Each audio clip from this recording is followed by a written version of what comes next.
Good morning, I'm Adam Sexton. Last week, President Donald Trump was impeached by Congress for the second time in his 4-year term. The article approved accuses the president of incitement to insurrection for the January 6th attack on the U.S. Capitol that resulted in death and destruction. Now, there appears to be a small but notable split among some Republican Party leaders over whether the president did commit an impeachable offense, but there is still a strong and significant base staying right by the president's side. Two of his longstanding supporters join us this morning, RNC Committeeman Chris Egger and State Representative Fred Doucette. Thank you for joining us, gentlemen. Thank you, Adam. First, I'd just like to hear your reactions to what happened on January 6th when that angry mob stormed the Capitol. Starting with you, Committeeman Egger, what was your reaction watching those images come across TV screen? So I was very saddened, and there is absolutely no place in our political discourse for violence and vandalism. Totally condemn what the individuals did who assaulted the Capitol and committed crimes. They should absolutely be held accountable. The vast majority of the people in Washington, D.C. were exercising their First Amendment rights to protest and redress their grievances. I 100% support that as well. So I think we need to make a distinction between the lawbreakers who should be brought to justice and the vast majority of the people who are exercising their First Amendment rights.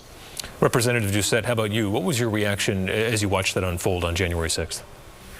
And I'd have to agree with Committeeman Egger that I had many friends and supporters that were down there to exercise their First Amendment rights.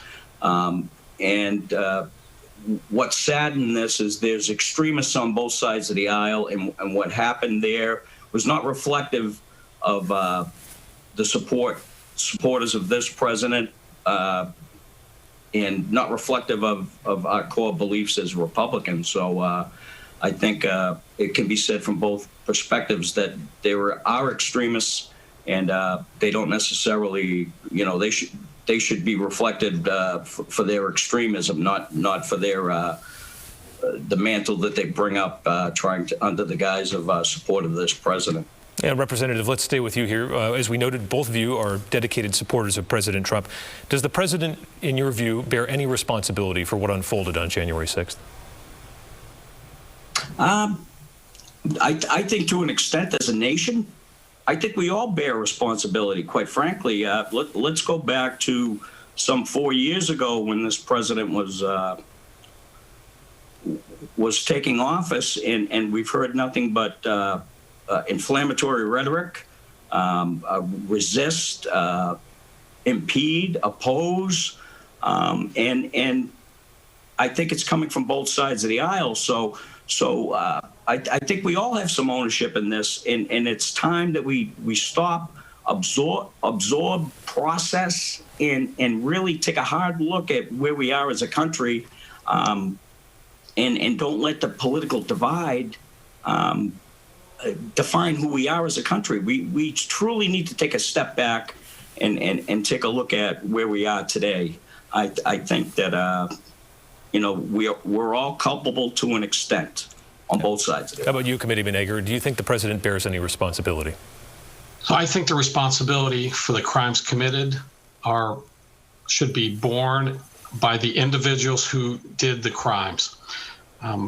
We can't absolve the individuals from what they did. I believe in free will. It's God-given, right? And God-given that we all have our own free will. We decide what we do in a situation.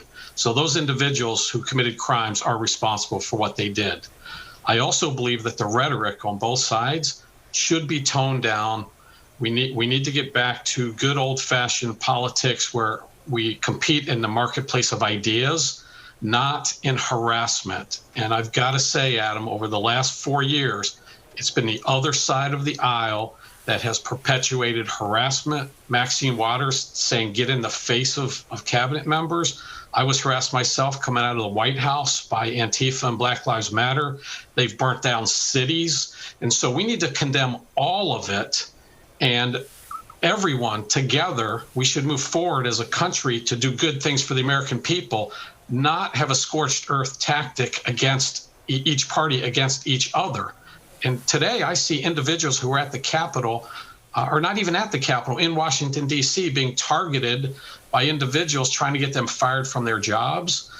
We see what's happening with big tech trying to silence individual voices. That's not America. We've got to get back to the free flow of ideas, and let's compete in the marketplace of ideas for what's better for the American people. You mentioned the rhetoric there. I mean, part of the allure of President Trump going back to 2015 was, the toughness of how he spoke. People were attracted to that. And of course, some of the words that he said on January 6th, quote, "You have to show strength," quote, "We will never take back our country with weakness." He did, I want to point out in that transcript, say that he wants people to march, quote, "peacefully" to the Capitol. So he did use that word. But as usual, he used a lot of strong language, and that crowd was clearly pretty fired up. I want to move this forward, though, by saying, impeachment is oftentimes not about presidential conduct alone, but also what future presidents can do. So with the impeachment that just happened, do you think you'll be okay with a future Democratic president who gathers a crowd in Washington and says those same kind of things, let's show some strength to Congress and then march on that hill? Is that okay? So, Adam, I think... Sorry. Go ahead, Fred. Go ahead, Fred. Yeah. Well, what I was going to say is, in a nutshell, I think what they've done is weaponize the impeachment process, politicize the impeachment process. In the 245 years that we've been a nation, there's been 4 impeachment trials on a president. 2 of them have happened in the last, 13, 14 months.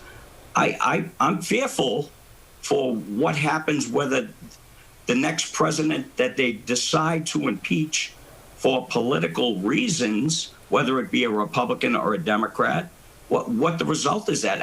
I truly believe that this snap impeachment without due process is exactly that, a weaponization of the impeachment process, and it just shouldn't have happened. And to what end? What they've done in effect is taken away from President-elect Biden his first 100 days, because the talk is going to be about the impeachment process and how the Senate may or may not go forward, and how a trial may or may not go forward.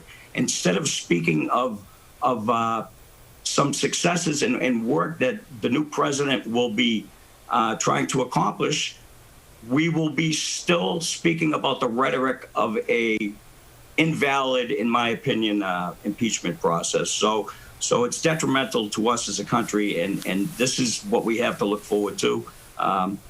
It's disheartening. Committeeman Ager, what about your perspective there? Does there need to be a check of some kind on future presidential behavior like this? So there is a check, and it's called an election, and it happens every 4 years. We just had one. This impeachment is absolutely ridiculous. It serves no purpose other than persecuting Donald Trump and his supporters, which the Democrats started before the president was even inaugurated. So this has been a scorched earth tactic by the Democrats. At this point, why wouldn't President-elect Biden take his inauguration theme of United America and say, look, we won the election. There's going to be a peaceful transition of power next week. Let's move on with the business of the American people. To continue a persecution is going to further divide America, and it doesn't bode well for the future of a Biden presidency. So the vindictiveness of attacking Republicans or Trump supporters gets a reaction, and both of them are wrong. So it's up to the newly elected president to try to do his best to unify the country and move forward. So far, he has absolutely and utterly failed at doing that, and I hope that he will reconsider and move forward instead of looking backwards. And again, we cannot persecute political speech.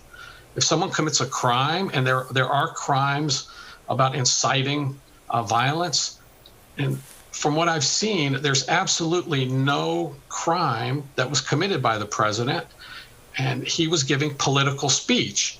We don't want to turn this country into one where you're afraid to have political speech because of retribution. And I'm not sure to the extent either of you believe in or embrace what's gone on in part of the Trump movement with this QAnon stuff. But I've observed on social media that there's a little bit of a schism, a split between sort of Trump classic people and some of these QAnon believers. And that was part of, obviously, what was going on in Washington on January 6th. I'm curious, and starting with you, Committeeman Ager, is QAnon a problem for the Trump movement? I'm not a member or supporter of that movement. I'm pretty much a vanilla old school Republican, lower taxes, the America First agenda that the president and the administration has put forward. I believe that the party will continue that agenda because it's good for America, and we'll promote that as the loyal opposition with the Biden administration and try to do good things for America.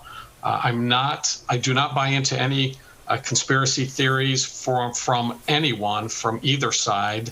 And I think we just need to get back to the business of getting the country going after the pandemic and working together as much as possible as a loyal opposition promoting America first. And Representative Doucette, quickly here, we've got about 30 seconds left.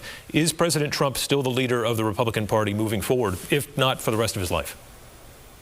Absolutely. Absolutely. He will have an impact with our party for many years to come, measured by the successes he's accomplished in the last 4 years. And we haven't recognized or spoken about that enough. And I think in the coming days, weeks, months, we will be speaking.